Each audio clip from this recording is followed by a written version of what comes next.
No.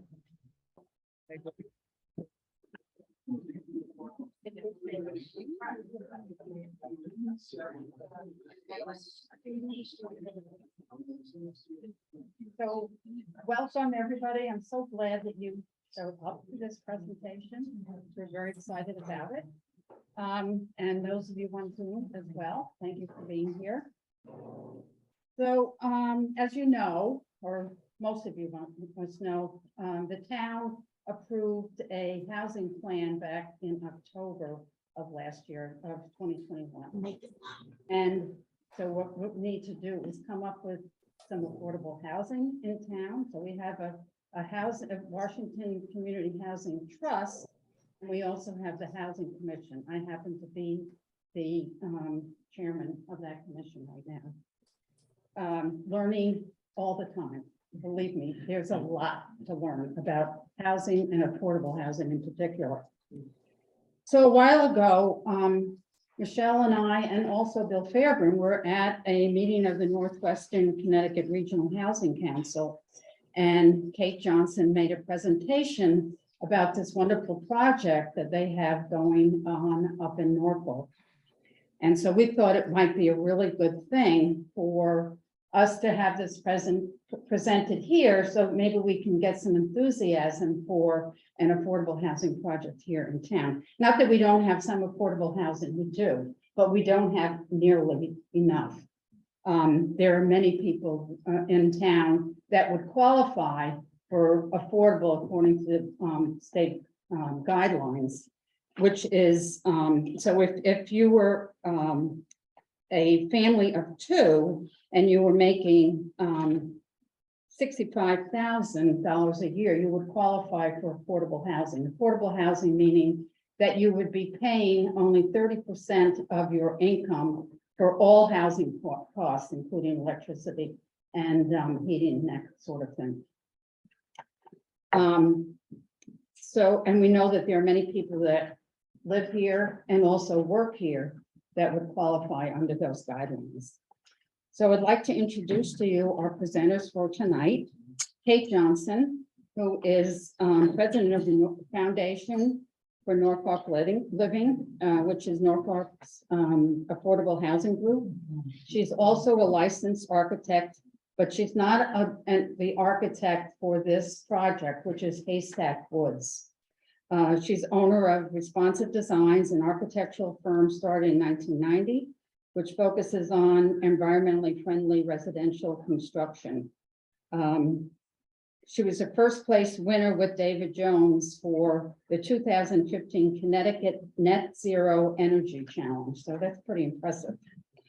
She's also a volunteer in many areas. She's done Board of Education, chair of library board, and lots of other things that she does. Then we have here David Jones, I'm sorry. Hello. Close. Yes.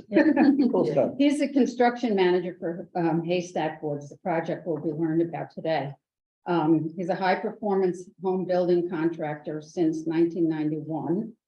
He was a second place winner in the 2008 Connecticut Zero Energy Challenge, the first place winner in the 2015 Connecticut Zero Energy Challenge, and the 2016 DEP Zero Energy Ready Housing Innovation Award.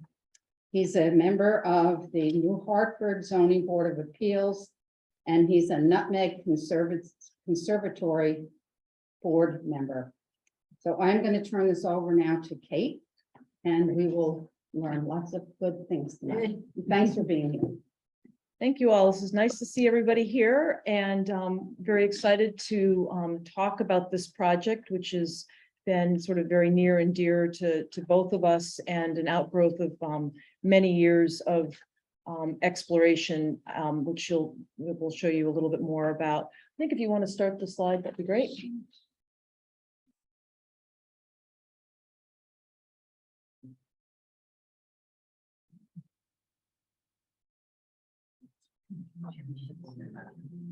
You can skip the next slide. Do you want, Right. do you want to do half the lights? Okay, Judy, on that wall right there. there are two buttons. One is perimeter and one, okay. Perfect. Wait, don't do them all. Do the other one. Because we can turn off these center ones, I think, but not the perimeter. Try one of the others. Wall lights, Michelle. There we go. Thanks. That's good, Judy. Perfect. So a number of years ago, David Jones and I were both involved with the Green Building Roundtable, which is a very informal group up in the northwestern corner of the state, where we got a bunch of builders and whatnot together, builders, architects, suppliers, to try to talk about how to build a little better green. And partly out of that conversation, we started trying to crack this nut of how do you build affordable housing inexpensively, super energy efficiently, and very durably.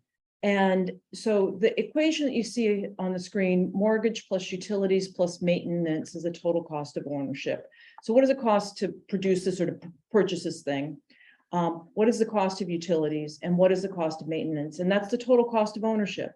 And how do you bring that number down enough that it becomes truly affordable? And is it possible to do it in the open market without subsidies, et cetera, et cetera?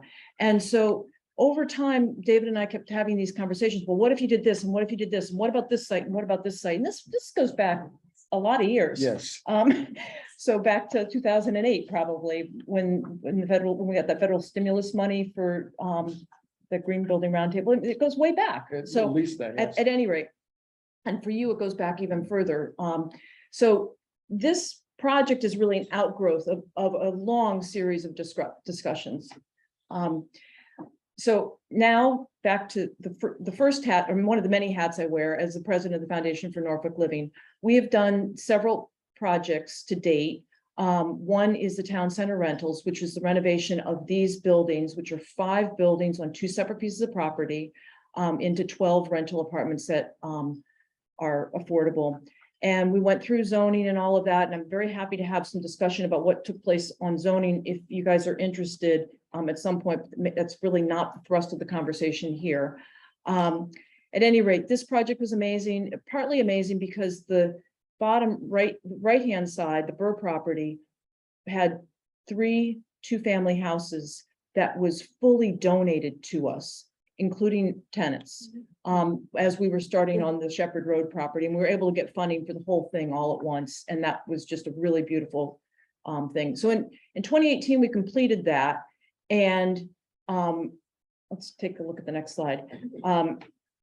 This sort of has just fallen into our lap in the past year. We are in partnership with the Norfolk Foundation, not to be confused with our organization. The Norfolk Foundation is a sort of philanthropic organization within town trying to support and bolster up Norfolk's downtown. And this building, which is clearly an icon in town, was up for sale, and the Norfolk Foundation purchased it and said, hey, would you like to partner with us? So we are the master tenant for the 5 rental apartments that are in the building, which is that middle floor there. And they are currently leased at affordable rates, but they are not technically affordable yet. We will be getting some funding, hopefully from the Department of Housing, to renovate them, as well as probably make more units on the 3rd floor. And we will maintain ourselves as the master tenant, where the Norfolk Foundation owns the property. So it's a nice collaborative relationship between all of us.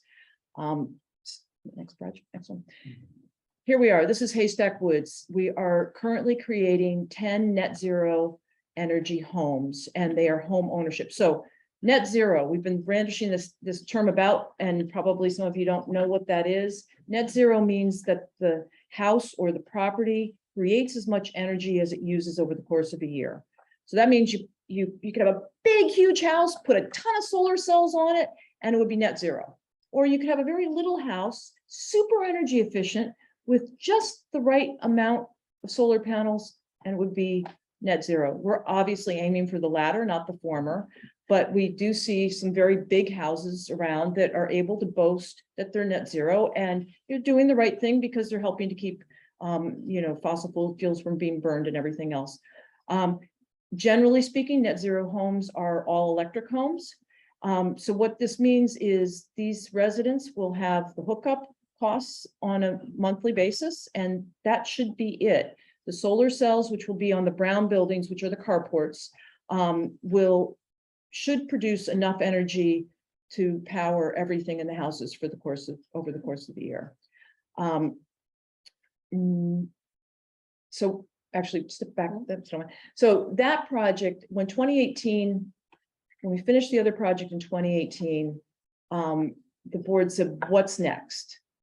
And we thought about it and discussed, and we had already been somewhat involved with the property that this is being built on. And I said, I would love to do a net zero energy project. And I showed them the video, which you'll see soon, of our prototype house. And the board got behind it, and we went through zoning, and we'll go through all of that and everything that it took to make it happen in a few minutes. But this is the project that we'll be talking about. Okay.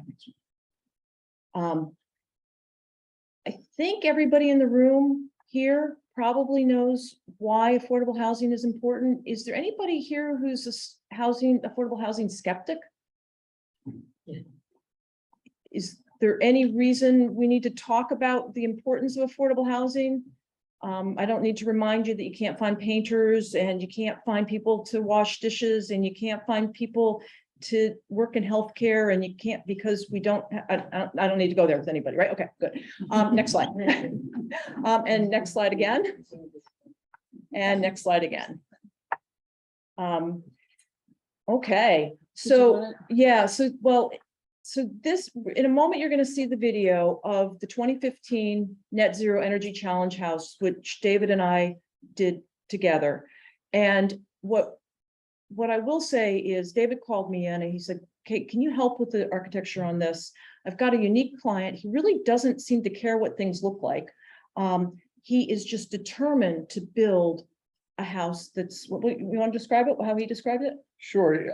He contacted me and he pushed and pushed. He said, "I want to build a high performance net zero energy home, and I want to build it." And I said, "Well, what kind of budget are we talking about?" He said, "Well, I want to build it for $150,000. And I thought, well, that isn't going to happen.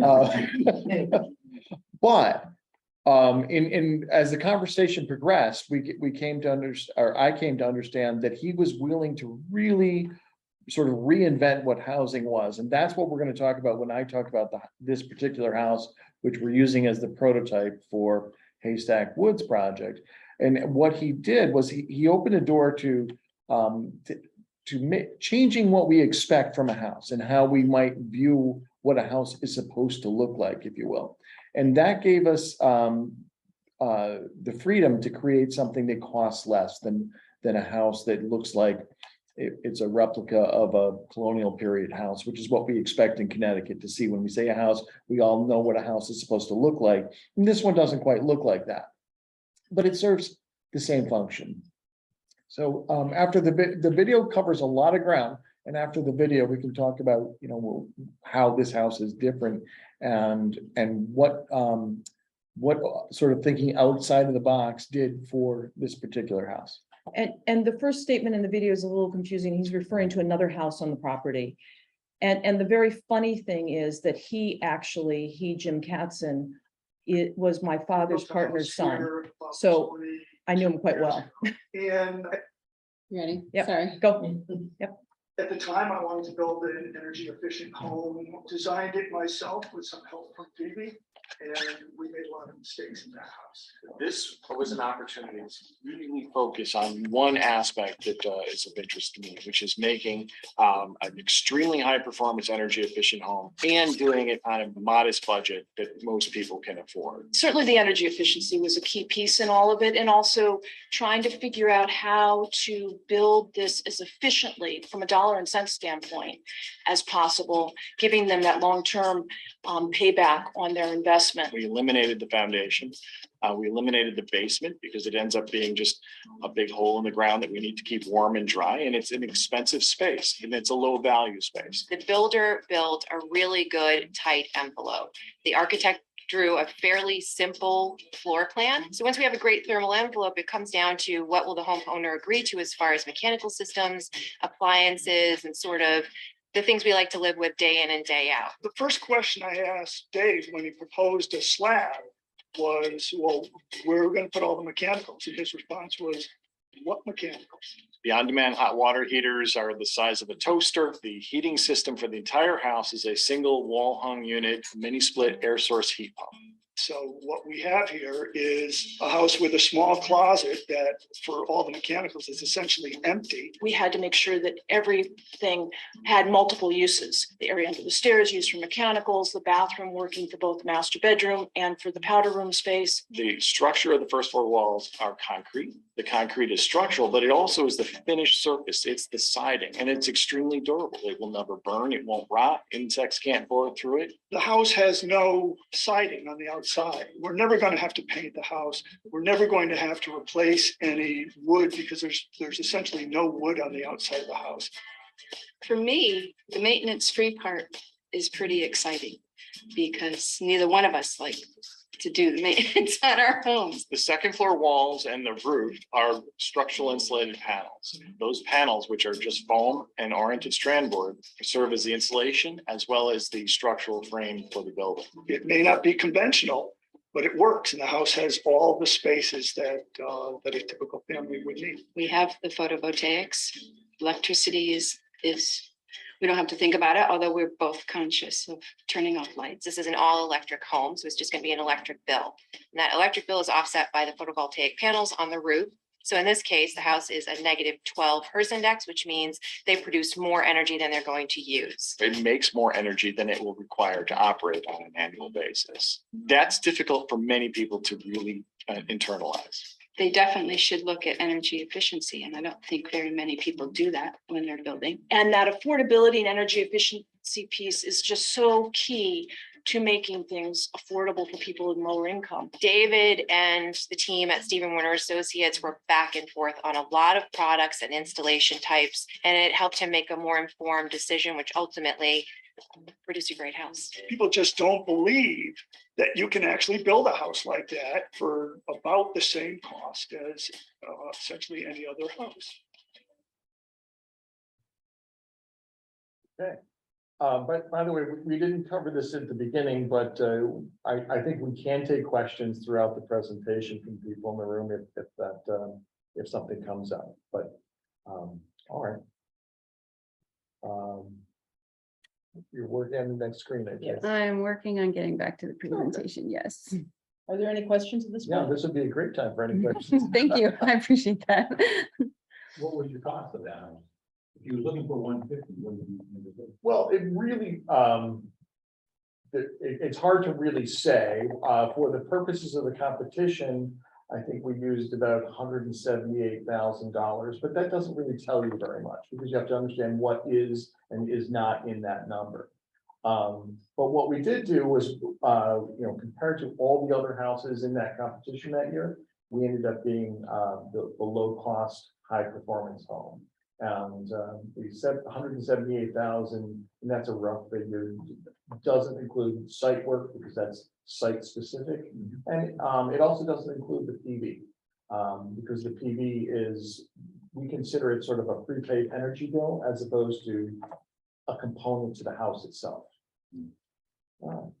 So I mentioned thinking outside the box, and that's a cliche, but that's really what we're trying to do. We're reimagining what a house could be so that we can bring the cost of that house down. And in order to show how we did that, I'm going to use cars as an analogy. And I'm going to ask you to just consider or think of rather a car that you would imagine would be typical for the 1960s or 1970s. Okay, next slide. And I'm going to guess that not very many of you thought of a Volkswagen Beetle, but we're going to draw some analogies between the Katzenhaus and the Volkswagen Beetle. The Beetle sold over 21 million cars during its production period, that particular style Beetle that we all think of as iconic there. And it really changed. It was different than almost any other car that was in production at the time. And it changed perception of what a car necessarily had to look like and how it had to work. Okay, next slide.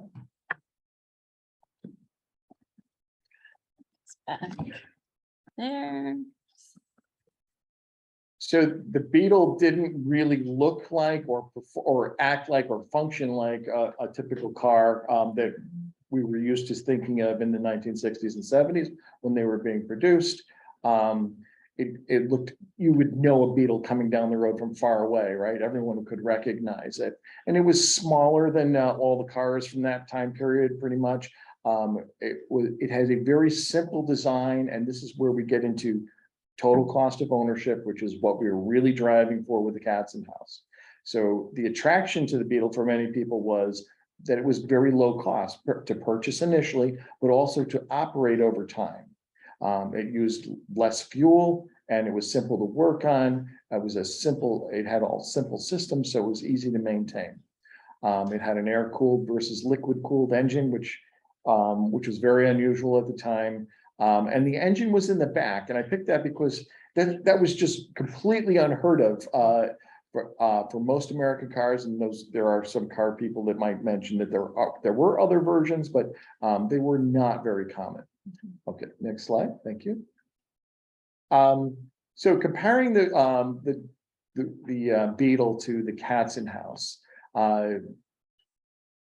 neither one of them looked like what we expect, and the Katzen house doesn't quite look like what we expect a house to look like. It doesn't have that iconic horizontal clapboard siding that we all think of as New England homes, for instance.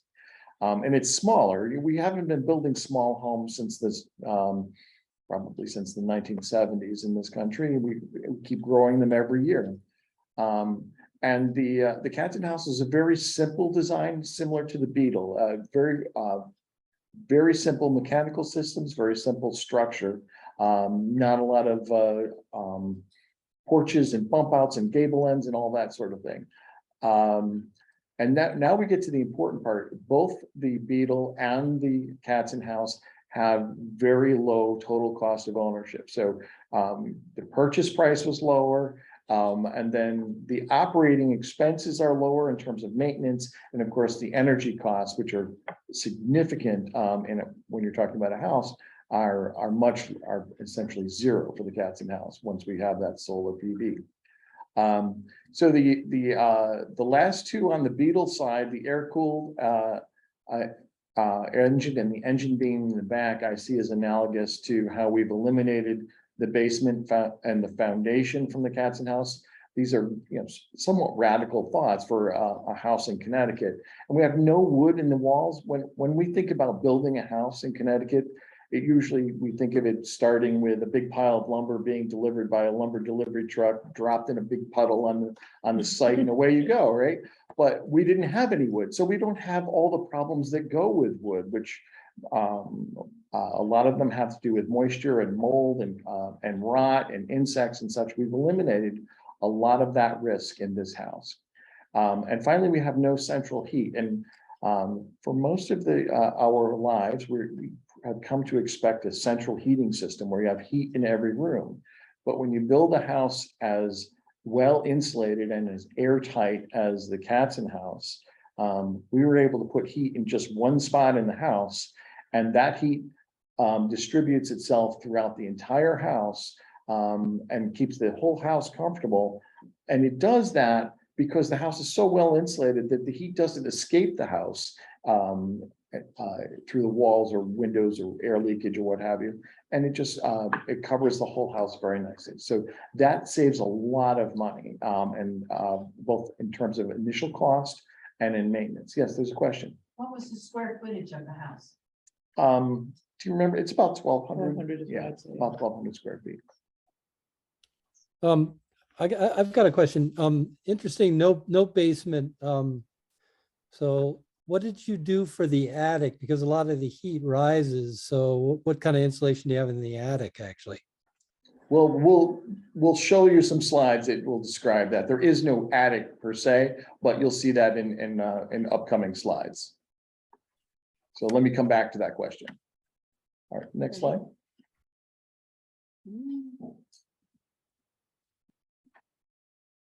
So again, this is restating basically what we just talked about. The Katzen house eliminated the typical concrete foundation that we all expect is the beginning of construction.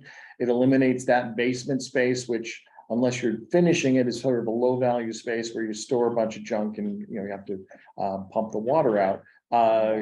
We eliminated all the wood in the exterior walls, which is a big source of problems, like I mentioned. The traditional exterior siding, when we think about maintaining a home, usually we're thinking about maintaining the siding, painting, exterior painting, staining, that kind of thing, and also rain gutters. I mean, what is the most common exterior home maintenance that we do? I'm not talking about the lawn, but the house itself. And the rain gutters need to be cleaned a couple of times a year. And if they're not, then they create more problems than not having rain gutters would. Okay, next slide. So how does what does the Captain House have and how does it all work? First of all, instead of having that central heating system that we're all used to having in our buildings, we have a single air source heat pump that uses electricity to power it, and that electricity can come from the solar panels. So we're making enough electricity to power this very efficient heat pump. And we're starting to see a lot more heat pumps today than we were in 2015 when this house was made. So probably most people have seen heat pumps. If you don't actually have them in your house, you know what they are. But in 2015, that wasn't necessarily the case. The concrete walls are sort of the most noticeable thing that everyone picks up on in terms of how the Katzen House construction is different than a typical home. And we'll cover that in more detail. But again, some of the pluses to the concrete home are that they don't burn, they won't rot. We don't have to worry about protecting the wall from exterior water. And we have very little in the way of condensation risk within the wall itself. One of the things that we did that is more common in other parts of the country is we use a finished concrete floor. And the thinking there was that everyone's house here probably has a concrete floor in the basement. And we're not doing much with that concrete floor. And because we don't have a basement, we've effectively elevated that floor, that concrete slab. And now instead of covering it up with another type of finished floor, we've actually finished that floor. We've stained the concrete and then put a finish on it. So that is the floor to the house. So it's super durable. And because we already had to buy the slab anyway, it wasn't very expensive to do it at all. So that saved us some money. Yes, question. I've heard that houses should breathe. And if they don't, the inhabitants are more susceptible to colds and low grade. Somebody had to bring that up, and thank you. So you'll hear a lot that houses should breathe. And my answer, first of all, is houses are not alive. They don't need to breathe. We do need air exchange, however. We need fresh air. So what we're doing is building a very airtight building, and the mantra is build tight and then ventilate right. So we're using mechanical ventilation to bring fresh air into the building in a controlled way. Whereas most of the homes that we've lived in over the years, all of us in this room, have ventilated sort of in a random fashion through leaks that came through the basement and through the insulation and around the windows and that sort of thing. And if you look in those spaces, they're probably not the space you want your fresh air to come into the house from. It's much better to be able to control that ventilation than just do it, let it happen randomly through air leakage. So if you think of this house more like a styrofoam cooler, where you don't have anything going through the walls, you don't have to worry about any mold or any buildup in the walls because they're pretty. I mean, we do have a little bit of a dew point issue there, but really for the most part, the walls are more like a styrofoam cooler than anything else. So then you just want to change the air within the styrofoam cooler. You don't have to worry about the air coming in through all the cracks and as David was saying, all the cracks and everything else in the envelope. Okay. But we'll go into more detail as to how we handle that, I'm sure, right? Yeah. Is I'm there sorry. another question? Yeah, and so that's a good point, though, about the air exchange. So do you have an outside air exchange system? I have that on my house. We have a geothermal system. and we use air exchange. You Is probably that- have what, I'm sorry.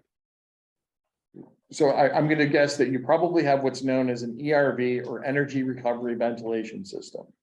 And that is something that we considered using in this house. When we did the energy modeling, we opted not to use that particular ventilation system, and I'll talk about energy modeling more in a further down the road slide. But we did do the energy modeling, found the payback, at least in this house, because we're spending so little money on heating and cooling, the payback for the energy recovery ventilation system was very long, close to 100 years.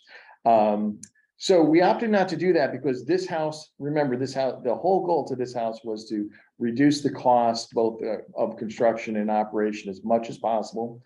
Energy recovery ventilation systems cost money to purchase and install, and then they need maintenance. So we went to what's known as an exhaust only strategy, where we use a DC powered fan that operates at a very low speed. We actually have two of them, and they draw about 40 CFM each, which we are exhausting from the house. We know where the intake air is coming from. It's coming from some leaks that we are not able to control as well as we liked. There's a total of about 8 square inches of air leakage of opening in the entire house. We're able to measure that with the blower door test. So we have 8 square inches. We know where the air leaks are, and they're different. We didn't solve them, but they're not coming from a basement. They're not coming through the fiberglass insulation. They're not coming from our attic. They're not coming past the oil tank, all that sort of thing. What they are doing is they're leaking past a couple of doors, and they're also, we have a leak where the air will come in through the damper for the stove hood when the stove hood is not running. So we know where those leaks are, and they're not, the path for the air coming in is a pretty clean path. So we feel pretty good about it. And that saved us substantial money over the energy recovery ventilation system that you were just speaking of. However, I am not against those, and you know, pretty much every house I've built since probably 2004 has had an energy recovery ventilation system in it. This particular house, we were just so driven by cost that we decided to use a different strategy. So just for those of you who are saying, what is an energy recovery system? Basically, the exhaust air goes across a plenum and transfers the heat to the incoming air. So rather than exhausting warm air and bringing in cold air, you're pre-warming the exhaust air with the pre-warming the intake air with the exhaust air. And so there's some real value in a house that uses a lot of energy to not having the energy go out the window. In this case, we don't use that much energy, so the payback was so long. Thanks. So if no one has any further questions on ventilation at the moment or ERVs, I'm going to jump to the last two advantages or perks to this type of house that came up. And one of them is passive survivability. So as an example, when we finished this house, which was in January, we intentionally turned off the heat for about a 5-day period. And it was a particularly cold time in January. And we found we had thermometers in every room. And we found that the house settled in at about 49 degrees overnight and in the low 50s during the day. We did have some sunshine during that period, but the point being that it's unlikely that this house would freeze in the event of, let's say, an extended power failure, even if you didn't have backup generation, or if the heating system failed, or if no one was home and it got turned off or what have you. We have very low risk of freezing, and in the warmer months, we also found that this house stays very cool without air conditioning. So in terms of if there was no power or mechanical failure, this house remains comfortable without any help from electricity. It'd be a little chilly at 50. It'd be chilly at 50, but it's certainly survivable, and the pipes aren't freezing. It's not air conditioning. It is. We do have that one unit that we have in the kitchen does provide air conditioning. The caveat there is because air conditioning was not one of the goals from the owner, We have just one unit and that heats the home very nicely because as someone mentioned, hot air rises and that goes up to the second floor very nicely. However, the air conditioning does not travel to the second floor. So the dehumidification still happens. It's not as humid as it would be outside, but we're not cooling the second floor during the summer. But I've been in the house at different points of the year and it's very comfortable without the air conditioning. The last thing I was going to mention was that, and this was something that really sneaks up on you, is the comfort level of a house like this compared to what we're all used to. You know, winter's coming and we're all going to change what we wear. At least I do, and most of us probably do. And we go from wearing shorts indoors to dressing much more warmly, even though the thermostat says 70 degrees on the wall. We dress differently in the winter. And that's because our bodies sense not only the air temperature, but the temperature of the walls and surfaces around us. And they sense the drafts that we have in our homes, and typical homes have lots of drafts. So we have to dress warmer in the winter. In this house, you feel like it's summertime all year. You walk around and you could wear shorts in January and be very, very comfortable. And it's a very strange experience to look outside and see 2 feet of snow and feel this level of comfort. And also connected to that, it's a very strange experience when all the windows are closed to watch a car go by on the road and realize you cannot hear anything. Very, very silent house, which I think is going to be an asset when in the Haystack Woods project, because we have a relatively close density. So people will be living next to each other, and at least when the windows are closed, they're not going to hear each other in most cases. All right, next slide. So Superior Walls is a brand name. It's a proprietary product. It is the concrete walls that form the first floor walls of the Katzen house. And it is the thing that everyone picks up on as being different about the Katzen house. It's really obvious because you can literally see them from the road, kind of thing, what they are. They are concrete. So the surface of the concrete is what we use for siding. It's like a stucco finish. You can go to the next slide. This is one of the 2 trucks that delivered the first floor walls the day that they went up. This is what they look like on the truck. We'll talk more about them, but I just wanted to point out that those trucks all arrived at about 8 o'clock in the morning. And by about 10 o'clock that morning, the install crew was done and they were drinking coffee installing before they went back. All the first floor walls went up in about 2 hours for this house. The next slide. So here you see one of the concrete panels, and even though it's flying in the air like that, it's very heavy. But you can see the concrete panel, what it looks like. You have the concrete surface, which is like a textured stucco surface on the outside. You can see the blue EPS foam on the inside. That foam is actually cast integrally with the concrete, so they're in perfect contact. There is no space between the two. So the Superior Wall comes with that insulation in place already. We add more to it, but that insulation is already there. You can see that the window and door openings are already formed when those panels arrive from the factory. So those panels serve as our structural wall and as our finished siding and as our place to locate our mechanicals and additional insulation. Next slide. I don't know why he's standing in the doorway like that. It didn't need any extra weight, but here, this panel is about to be slid into place. And I can't see it in this slide, but maybe you can over my head. There's a little seam next to it. People ask me about the seams. The seams really aren't a big deal. There are some seams where each panel is joined, but it's just a line that is just slightly different in color, basically. The man in the red shirt, he is standing essentially straddling what we use for a foundation, if you want to call it that, and that is a trench that's about 42 inches deep, filled with crushed stone. And what he's standing on is that crushed stone that's been leveled off at grade. So that trench filled with crushed stone is drained to daylight, so there can be no water sitting there. Therefore, we don't have any water that's going to freeze. So we don't have the frost heave problems that we're typically trying to solve with a concrete wall that goes down below the frost line in Connecticut. So this approach is pretty unusual. But it allowed us to streamline the whole process in terms of construction. It saves us some money in terms of concrete frost walls.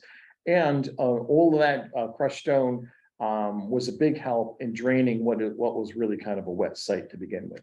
And it should also be mentioned that concrete is one of these items that is very energy intensive to make, and so therefore not particularly energy, environmentally friendly. It's got a lot of what we call embodied energy from, and by eliminating, most of the foundation, the skin on these concrete panels is only 2 inches thick. Your typical concrete foundation wall is 8 to 10 to 12 inches thick, depending on things. So you're using a quarter of the concrete, plus you don't have anything below grade.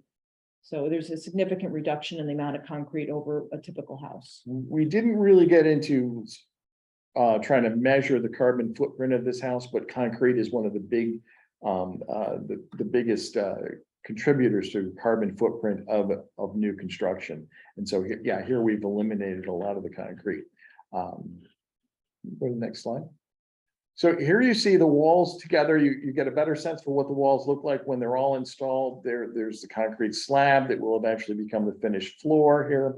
You see the blue EPS foam that is cast at the factory. The cement is literally cast on top of it. And what you see there, and it may be hard to tell from the slide, the superior wall is essentially built like a traditional 2x4 stick frame wall, in that it has concrete studs with rebar in those studs. So we're essentially taking and replacing all the wood in a traditional wall system, and we're replacing it with concrete and rebar, which just is much more resistant to all sorts of things than wood is. Okay, next slide.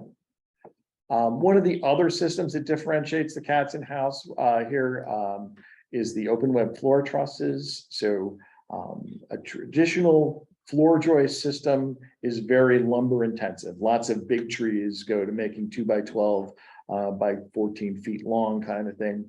And here, those floor trusses are made of, you can see it in the photo, lots of short little pieces of 2x4. So they can use sections of trees that are lesser grade, because they can just take one part of that tree. They're making pieces that are 16 inches long and 3 feet long, that kind of thing. So it's very efficient use of lumber. Those trusses come pre-engineered and pre-built to delivered to the site. So there's no waste on site that we have to deal with. We're not cutting anything. We don't throw any of them away. We're not sorting them and picking out the good ones, that kind of thing. They're all ready to go and drop into place. But the biggest advantage to the open web trusses is that open cavity within the floor system. So we're able to use that cavity to our advantage to run ductwork for the bath fans and that sort of thing, or plumbing and electrical, both during construction and even after construction. If there's a maintenance or repair item that has to happen, it's much easier to do that if you can get into one part of the ceiling and fish things across. All right, next slide. Sure, there's a question, and I don't know if you want to take it, it's in the chat, about how modular the home is, or says, how modular is a home of this design for addition or modification over the years, or replacement of failed members? Are there many vendors who can manufacture this kind of panel, or more proprietary? That's a fair question. So the structural insulated the concrete panels that we just spoke of are proprietary. There was another company actually based in Connecticut that was making a similar product, but they are not currently. They weren't really able to be very competitive with this particular company. This is a national company. I don't see it going away, but also, if you were going to modify this, you don't necessarily have to work with this panel. You could do a wood framed addition or a concrete block addition, or a million other systems. If this house needed to be modified in the future, you probably would not be contacting Superior Wall to change something. In terms of modular, how modular is it? Those wall panels are not likely to be taken apart and moved to another location, if that's the idea. Thank you. And it's really very custom, in fact, we design the houses and put the windows, the sizes, everything we want, and they make what we need. So it's very customized system. And they're capable of making changes up until ridiculously close to Until we actually delivery date. get it delivered, Yeah. yes. So this slide is the third system that is really a big departure from normal construction. What those stack is called is a structural insulated panel, or often referred to as SIPs. So that is essentially, you can think of it as a sandwich. It has EPS foam in the middle, and a layer of oriented strand board on both sides. That's the ice cream sandwich, if you will. And that serves as the structure as well as the insulation in the roof of the Katzen house, as well as the two gable end walls on a cape. You have the triangular shaped walls. So the panels that you see going up in the crane right now, those are only 8 inches thick. And those small pieces are going to become the gable end walls at the second floor. The larger panels that are stacked are 12 inches thick. And that's 12 inches of solid foam insulation. And when we put the roof together, and you see that in the next couple of slides, imagine a roof without any rafters in between, so that your insulation is continuous from one end of the building to the other. Most of us live in homes where we have insulation in our roof, but in between we have a structural member that is a huge thermal bridge or a thermal leak out to the outside. All right, we can go to the next slide. There's a question about Oh. wiring. Is it now good or? is that Sure, good? sure. It says, how are the horizontal wiring runs done based on the vertical wall supports, and are there knockouts? So if we're talking about the superior wall, there are precast holes within the wall where that have little foam sleeves, and the electrician can run the wiring through those holes. They can also drill their own custom hole if needed through the top plate. Sometimes we do that. But we try to use those precast holes within the stud. In the SIP panels, there are very few outlets in the SIP panels of this house. The SIP panels form the roof and the two gable end walls. We do have outlets in the gable end walls, and the electrician will cut a hole into the SIP panel, drill down into that floor system, that open web floor truss that we just showed, and run his wire from that outlet over to the next outlet through the floor system, and then come back up again. It is a little bit of extra work to do those outlets in the SIP panels, but it's not a big deal. Many houses that I've built are all SIP panels for all the walls. Is this the next slide, I assume? I was trying to get Yeah, to. there's I one- guess. One I in the thought there middle, I was, think. yeah, Can you let you Not take it? sure. No. Nope, it's only going. There you oh, go. there we There go. it is. Okay, so that pile of SIPs that you saw, the big ice cream sandwich blocks, those have been assembled to create the two sides of the roof for this house. So we literally took the second floor and we put those SIP panels together. And then when one side of the roof for one side of the building rather was completed, we literally picked it up with a crane and leaned it up against the outside of the building so we could use that floor area to build the other side. And now what we're about to do is put those triangular shaped walls up that we just spoke of where the outlets go. But once those triangular shaped walls at the gable end were there, the crane picked up the roof for the one entire side of the house with all the insulation and set it in place. And then we did the opposite for the other side of the house. So this, I mean, from a construction time point, it saves some time versus traditional stick building. But more importantly, it builds a very high performance, low leakage and a continuous R value throughout the entire roof. It's that styrofoam cooler we were talking about before, just having very few joints and all of that. I think you're ready for the next slide. Yes. So here's our mechanical equipment, if you will, and there isn't that much to it. On the left-hand side of the screen, you see the indoor unit for the mini split heat pump. That's it. That's in the kitchen, and that in that one spot that heats the entire house. The outdoor unit is covered up by the question right now, but that's on the that's on the outside. There you go. So those two items for the entire heating system for the house. So first of all, they didn't cost very much money. They were to purchase compared to a typical central heating system. They were installed in one day, literally.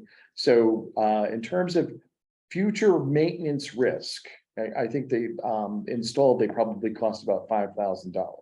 So in terms of future maintenance risk, even if this were struck by lightning or something, we're talking about roughly $5,000 to replace it, or less, depending on what goes wrong with it. So we have very little maintenance risk there in terms of equipment failure compared to a more complex system, all the way up to, say, a geothermal system, which can get very expensive to maintain and repair. So here we start with a low cost, a piece of equipment, and then if anything goes wrong with that equipment down the road, to replace it is very inexpensive. The center photo is a heat pump hot water heater. So that works basically like an air conditioner in reverse, and it extracts heat from the building and concentrates it in the tank down below. And we do that rather than use a traditional electric heating element to heat that water. And this uses about 1/3 of the energy of a typical electric hot water heater. Final slide there is not really mechanical equipment. That is the blower door testing equipment. That is the equipment that measures the air leakage. I mentioned the 8 square inches. So that is a giant fan, and it pressurizes and depressurizes the house, and we can tell how much leakage is happening. And the house had what's called an ACH, or air change per hour, score of 0.64, which is really good. So the passive house standard is 0.6. Right now, building code requires 3 air changes per hour. Many houses struggle to meet that. 0.64 was really good. We're very happy with it. It was especially challenging in a small house, because that calculation involves the total volume of the house as the denominator. So in a small house, it's always harder to get a good number there. Okay, if there's a question. The question says, can you hang anything on the walls without cracking the concrete? On the interior, yes. You can hang, On the things interior, on it's like the, any other house. On the exterior, no. no, you could drill into the concrete. Yeah, you could. We hang electrical boxes Yeah, for the mechanical system. Be Is unlikely it to, concrete on the inside though? No. no, I it's mean, what, concrete, it's is it concrete on the outside. Sheetrock on the inside. So on the Sheetrock. inside, we just have sheetrock like we're all used to, and we have those metal studs rather, that we attach the drywall to. Every time I go to the chat area. So you can't afford to live in a cheap house. What this means for me is that, if you look at the bottom of the price scale for housing right now, and typically when I think of what is it going to be at the bottom, we're talking about a ranch or a cape that's roughly the same size, but built in the 1950s or 1960s, and it has a wet basement and 3 layers of roofing on the roof, and needs replacement windows, and it's got some rot because those rain gutters weren't cleaned, and on and on. So though, and it has an antique oil fired heating system. So when you move in, you don't know how much you're going to pay this year to heat your home, and that bill is going to come in January, and it's going to be huge, and you can't budget for that because, of course, it fluctuates so much. And when you compare that to the Katzen house, the energy costs are built into the purchase of the house, essentially. So you can budget exactly, exactly how much you're living in this house is going to cost you in January as well as July. And you don't know that if you buy an existing home where tomorrow the heating system could fail, or the oil delivery guy shows up and it's $6 a gallon, that kind of thing. Okay, we can go to the next slide. Oh, there's a question. It says, with such high efficiency and energy savings with this house, does the government provide an energy rebate for the materials used to build the house? Yes, we, not the government, Eversource has a clean energy fund. And we did get some rebates for this house. I can't tell you exactly how much they It totaled, was but like 12,000 per house? Isn't it like 120,000 for the 10? Am I off there? I think that, I don't think it was that much. I think, well, on a house that I'm working on currently, I'll put it this way, with PV, we're getting exactly $10,000 in rebates. It's not quite as good as it sounds because we had to spend some money to do some modeling and testing, like that blower door that you saw, in order to qualify for some of those rebates. But it's still, we're netting out pretty well, so we're way ahead of the game. In terms of government subsidies, there were tax credits for a few of the things, but they don't really compare to the Eversource Clean Energy Fund rebates. I'm wondering if we should talk about Haystack Woods, the big project as well. Do we want to go into this more, or should we? Are you guys interested in some of the zoning issues and how we got the site of 10 and all of that? Or are you more interested in the nuts and bolts of the houses? I think the zoning of the site would be. Be good to cover that as well. Yeah. Okay, You may have a little more let's that you want to go. advance a couple more Yeah. slides then. Okay. Well, Actually, sorry, go let me- Good, back. yeah, Yeah. those two are Yeah, probably go good. back a couple. Go back one slide, I think. Yeah, please. Trying, did I go backwards or forward? Okay. Okay, I mentioned energy, energy modeling. So the HERS rating system, think of it as the EPA gas estimate, mileage estimate for your house. So this house scored a -12, 100 is the benchmark house. That was a house that the HERS system was based on, probably about the year 2000. So compared to a house built in 2000 to the code standards, then we're 112% better. Once you get below 100%, you're actually producing more energy than the house uses in a year. So this house modeled out at producing 12% more energy per year than it uses in the course of the year. The interesting part is that now, because the house has been in existence for a while, we can compare that modeling, which is an estimate, based on as compared to real world numbers. There have been 2 families that lived in this house. The first family actually did better than this. They both worked in it during the day, no kids, and so they did better than the modeling. The second family that lives there has 2 kids at home all day with the mom. And they did slightly worse than the modeling. So the modeling seems to be really accurate. At that point, it really depends on occupant behavior. How long are you there? How many loads of laundry did you do? That kind of thing. So this is a good slide because it really drives everything home, I think. The modeling showed for this house an annual heating cost of $343. And when we're talking about homes in New England, we usually think about your heating cost as being the big nut to crack, right? The biggest piece of your energy use is your heating. But it turns out that in this house, we've got the heating costs so low that lights and appliances really dwarf the cost of heating the house. And the reason that lights and appliances are highlighted in red is because there's really not much we can change other than getting efficient lighting and appliances. But a lot of those plug loads are modeled out at, you plug your toaster in, it's going to use as much electricity as a toaster uses. So there's not much we can do about a lot of those plug loads. All right, I think I'll go to the next slide. This is how we minimize energy demand. We controlled for air leakage. We super insulate. We minimize thermal bridging.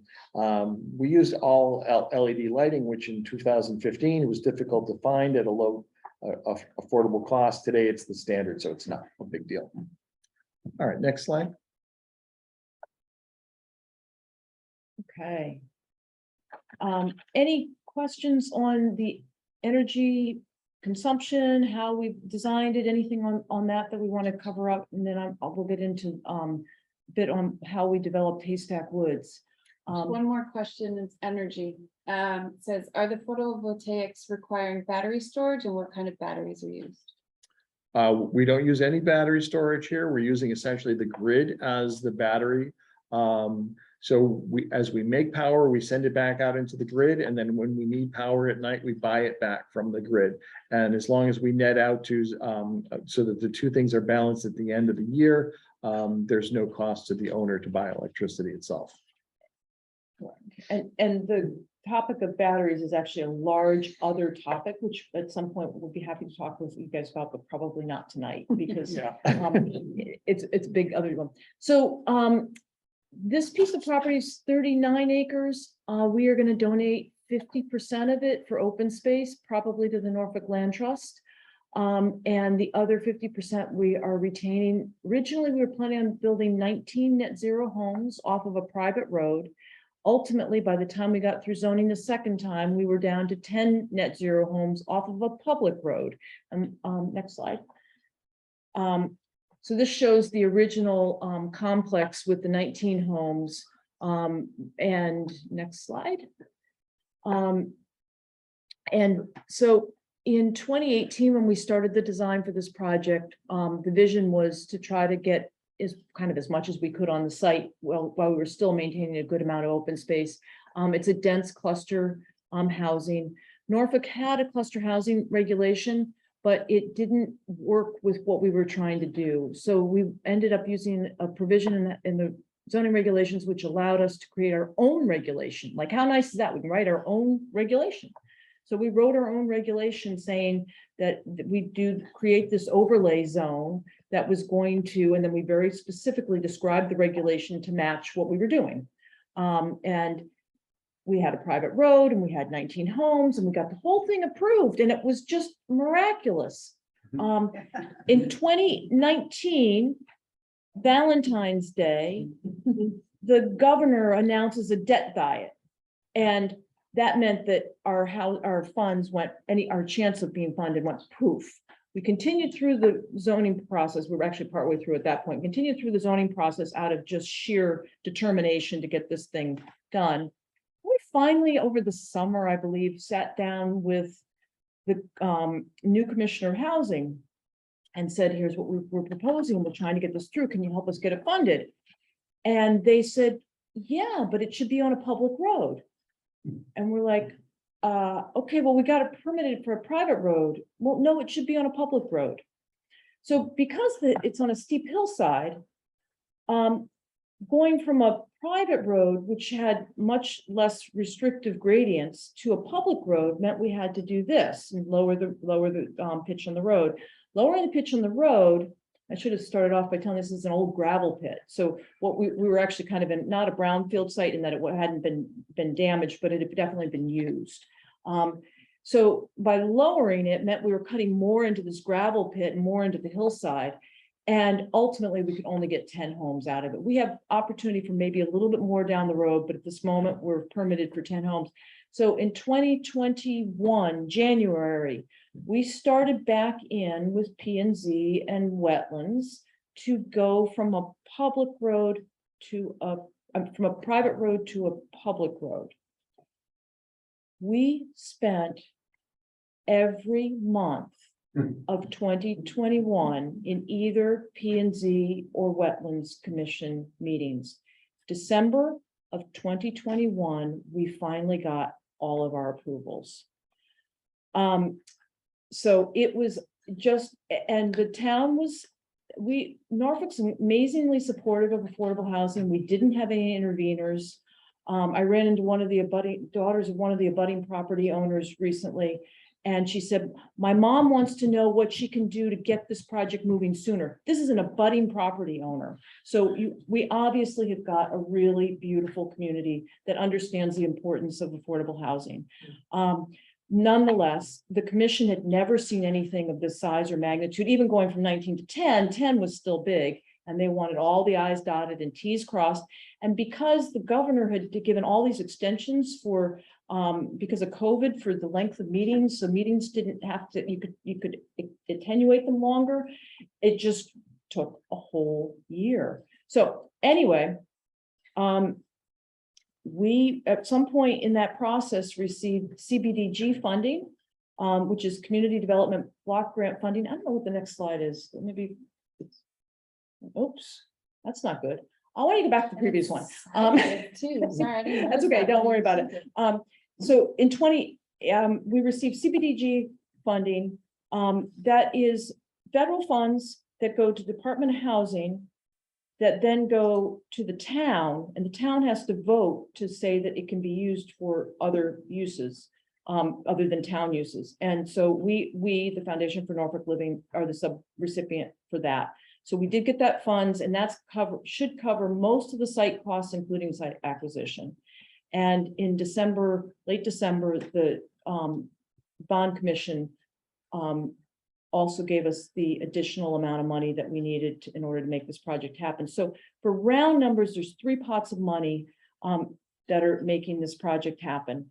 And what I should have backed up by saying, I think most of you know enough about affordable housing that maybe I don't need to go there, is that the key to affordable housing, as much as we're trying to crack the nut by getting the cost of the houses down and cost all these things down, the key to affordable housing is getting that gap funding.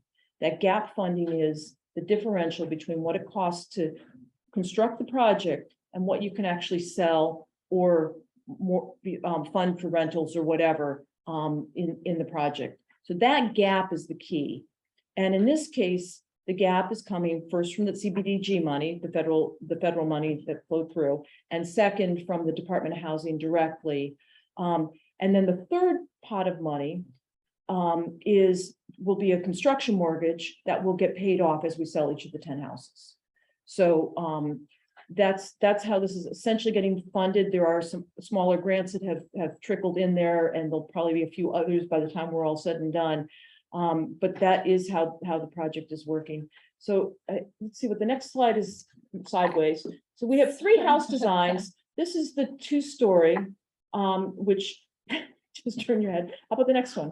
And that one Sideways. Yeah, Do you want me to see if I can go back into the original and turn it? that let's not worry too much about it. Well, maybe, yeah. Let's see if we can turn them. I'm gonna stop the share and see if I can fix them. Do you remember the costs of, when you're talking about the total cost, you're talking about these pockets of money? Yeah, the CBDG was about 1.29 million. The Department of Housing was 3 point something, I think. I think so. And then the balance will be what we sell, essentially what we sell the houses for. So unfortunately, this is a large site, and which has relatively large site costs, and the site costs got greater as we went from private road to public road. And that is the nature of the beast. I think the Department of Housing was very wise in requiring that to become a public road. If you think about it, and the town of Norfolk was wonderful for agreeing to accept it. We will ultimately, but Who's trying to help me fix this slide? I'm sorry. you keep it going. will ultimately, the public road, I think, is important because it will make the project more economically feasible over a long period of time. For the town just to come through and plow that road is nothing in terms of cost for the town, you know, but for a private vendor to come through and plow is a significant cost, et cetera, et cetera. Let's I'm trying to get let's the not worry rotate about it. one. Sorry. Oh, you grab the top of it. I know. Usually you get the circle and it'll. Yeah, on rotate the it. down right This there. one? Yep. There you go. Oh, look at that. I don't know. That's close. Close. We'll take it, we'll take it. I don't think the Zoom people can see that though, so let me try to fix Yeah. this one. Thank you. I don't usually work in. Google. So what you will see is that when you might want to stretch that a little bit. And maybe a little more. Oh, now I'm moving it. Sorry. What you will see in the houses, even though they're not now quite proportional, is that we have done a fair amount to try to move them beyond the cats in the house. Norfolk's got a lot of Victorian homes, and so there's a little bit of Victorian or stick style elements to them. to try to soften them up a little bit. So this is the cape. Thank you. The other thing that happened is during COVID, we added a second bathroom to all the houses so that people would be able to separate. And we made sure that we had, better working spaces and that sort of thing, work at home spaces and that sort of thing in the floor plan. So we have 3 different house styles. One is a 2-story that's more like a colonial. And one is the Cape, which is a 1.5 story, very much like the floor plan for the Katzen house. And the third one is more of a ranch, which is fully fully adaptable for anybody who's handicapped. They're all built in a similar style though to what in the- terms of ex- product and building. Yes. Yeah, yes. I think the big difference is that the Oh, Cape sorry. still has the SIPS panels for the roof. Well, the Cape does, The yes. Cape still has. The other 2, we have a trussed roof system, which gets insulated, so it's got a flat ceiling for the insulation for the roof system. We're Right. not using the roof system as living space in the ranch and in the 2-story, but in the Cape we are. So we're using the SIPs there. So, like the Cape that we just looked at is very similar to the Katzen house, except that we've added some architectural detailing to make it more palatable in Norfolk. There are a couple of questions. Okay, One is, what would be the cost per house without the granted money? I don't think we want to talk about that. Versus with the granted money. In this case, Well, first of all, Probably a about lot of twice. what we're paying for here is the road, a public road Yes. that we're building. So, to lump that in with the houses really skews what the houses are about. Correct. I think this also ties into, and I know a lot of us here are wondering how the septic and water is handled for these houses. Very good. This is a very special site. It is on town water and town sewer. Oh, geez. Yes, Okay, yes. we don't have, you have, Right. most. No, this is a very special site and it was one of the reasons why, despite all the complexities that we had to deal with it, we stayed with it. Yes. How many acres? It's 38 point something acres total and about half of it is being given to the land trust. So how much are you building? I on, would say I because think it's under 3 acres. I 3 think, 3 to 4 acres, something like So that. 10 houses on 3 to 4 acres, but with no septic or Correct. wells. Okay. Okay, did the money from the DOH require limiting the AMI? To 80%. Yeah, 80%, Yeah, right, okay, yeah.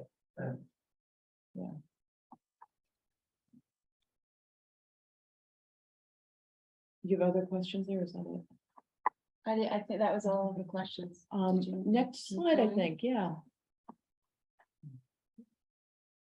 We just did this already, so we covered that one. And then, so one of the questions that has come up over the time is why did we put the solar on the carports rather than the houses? And there were a couple of reasons. One, we really wanted to be able to have some covered parking. We knew that we needed some additional storage spaces for the units. And in Norfolk, Department of Housing typically doesn't do garages. So this allowed us to do that. We also thought we might be able to, just very early on in the design phase, do a community solar, meaning having all the arrays lumped into one and then just feed as needed into each of the houses. Turns out that the way to do this is to have 10 different arrays, 5 on each of the 2 carports. But it gave us the flexibility to think about doing it that way. Low pitch simplifies PV installation. One of the important things too was that the house design wasn't driven by the solar exposure. We were able to turn the roof lines around, creating kind of a nicer feel to the community as well. And the carports require less land than an individual garages would have. And it also helps to build a sense of community as you're pulling into the garage. You get to talk with your neighbors and that's a good thing. Next slide. This is like a 99-year lease with the trust owns the property or? It's actually going to be condominium Okay. ownership. So, and some of the devil is in the details still, which we don't have worked out yet. So, but it's condominium ownership, partly because we didn't have lot line capabilities. PV sizing, we sized it to include the car charging. We are talking about having battery storage. We have gotten very involved in that. I think we should skip the batteries because I think we're gonna put everybody to sleep on them unless people are particularly curious. Anybody particularly curious about the batteries? No. Okay. Thanks, Carol. So in the long run, a simple, durable, and energy efficient house reduces the total cost of ownership, making it affordable. That's the. Yeah. So. Thank you. You're welcome. Yeah. Are there any other questions? And what you've done? And your expertise. I'm trying to get that. 2018 is when, at the end of 2018 was when I first brought it to the board and said, hey, I think we should consider doing this. And the board said, hell yeah, this sounds great. We had already, kind of interestingly, that piece of land, we had gotten involved with, actually before I was even on the board, we had gotten some pre-development loan money to do a community, mixed income community with the current owner. And then 2008 came and they said, you know, we really don't think it's the right time to be building. And so we had $170,000 worth of pre-development loan money that we hadn't used yet. And we went to the state and said, hey, can we move this somewhere else? And we moved it to the town center rentals. So we actually were able to do the town center rental pre-dev with that project. Yeah, when you were discussing your application for zoning, you mentioned that Norfolk already had in place some regulations that you were able to access, and I'm assuming these were unique to Norfolk zoning as opposed to the state. Correct. For affordable housing development. Correct. Yeah, our zoning regulations have, and many of the local towns have cluster regulations in there. I don't know whether Washington does, no. No, and I mean, you know, in terms of preserving open space and in terms of, you know, creating communities like some of, you know, the downtown is already, cluster housing makes a tremendous amount of sense. Unfortunately, the way our regulations were written, we couldn't make it, we're putting a round peg into a square hole or whatever, couldn't make it work, but we did have this opportunity to create our own regulation. And so that's what we did. And that was kind of interesting. And if you go on our town's website, you can actually read the Haystack Woods regulation if you're interested in it. And it pretty much just is a description of what we're doing. And we set it up as an overlay zone so that should the project fall through, the current owner wasn't restricted to have to do what we were doing. So we didn't want to have any. And then the requirement for the public to private road, was the state imposed that regulation on you?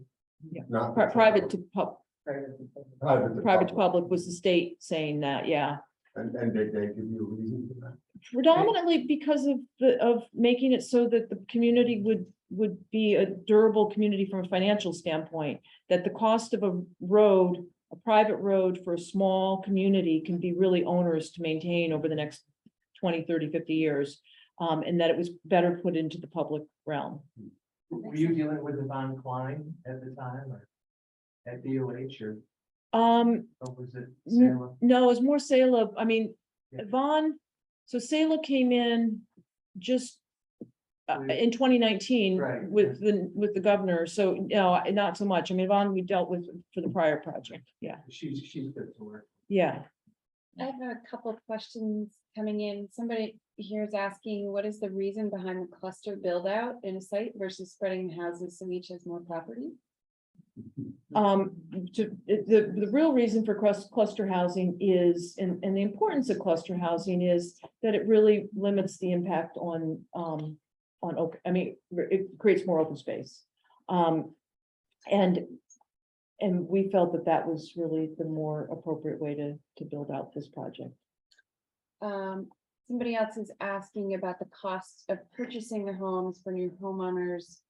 Or speaking just generally about the range of costs for affordable housing. We think for round numbers, are going to be around 200,000 per occur, but, you know, numbers keep changing. And so it's hard to know exactly where they're gonna be. So, you know, some of them could be a little under, some of them could be a little over. It's not a number we're really advertising at this point.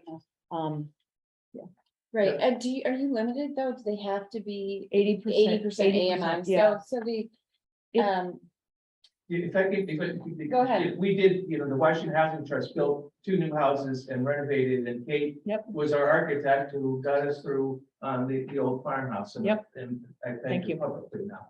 But based on the AMI, so we had 3 houses, 60, 80, and 100% of AMI. So the 60% went for 160, that was the limit. The one at 80 went for 190.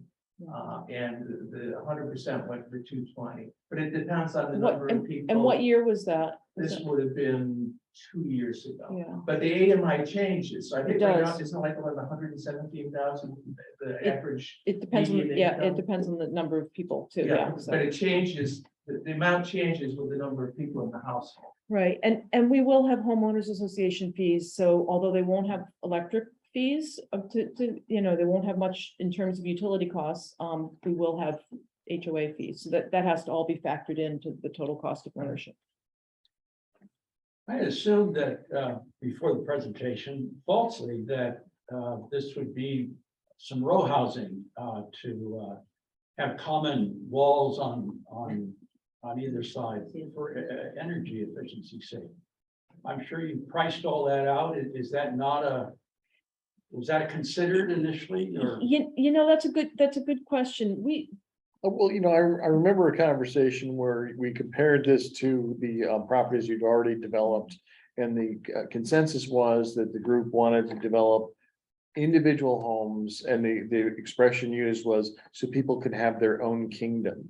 So the idea of, you know, in an apartment, you Michael's can't have a kingdom. dog because you've got a shared wall, and so usually those things are restricted. Whereas here you have effectively, you know, a single family home, which is what many people really they felt wanted, I think. And you're absolutely right. You do reduce construction costs if you've got a shared wall, for sure. And energy costs as well.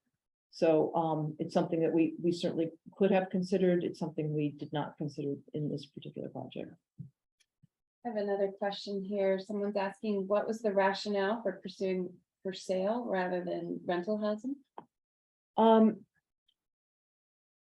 So that's a good question. One, I think we felt like the economics would work out better. We'd have a better shot of getting it funded as a for sale. So there was one piece there. The other is we had already created some rental, so we liked the idea of doing ownership. And I think we also felt that having that, having the solar and understanding that this is my solar, this is my energy bill, this is how I'm living in the world as my, and all of it is mine as opposed to rental, which we might have had more of a community solar, was something that was particularly appealing. And I think the other thing that, as I guess we're developers, right? I mean, those of us in the affordable housing world are developers, and as a developer and thinking about the best for all, I feel that the renovation of homes into rental, like we did for the town center rentals, where when something goes wrong, we as the organization can take care of it. When the automatic door opener doesn't work and costs $3,000 to replace it, we can take care of it. That $3,000 for a homeowner would be a big deal. So in older homes, you tend to have more things that go wrong. So we like the model of renovating older homes and keeping them for ourselves so that we can handle the bumps and all of that, and doing new homes as home ownership. So that was the other thing for us that was important. Great. Two other things. I just wanted to point out what Jim Britton, our first selectman, was on the meeting and had to run to a different meeting, and he just asked that I relay his support for continuing to understand these initiatives, and he wanted to thank you for presenting. And then somebody else had asked if the slides would be available, and if it's okay with you, I'll put the PDF of So, them yeah. on our website. Yeah, Is that okay? we'll properly As- rotate it. Yes, I'll fix it up, I promise. As well as the recording Okay. at the meeting, we'll get those loaded onto the Housing Commission's website of the town website. Great. Good. Thank you again so much. You're welcome. Thank you, Michelle, for doing this.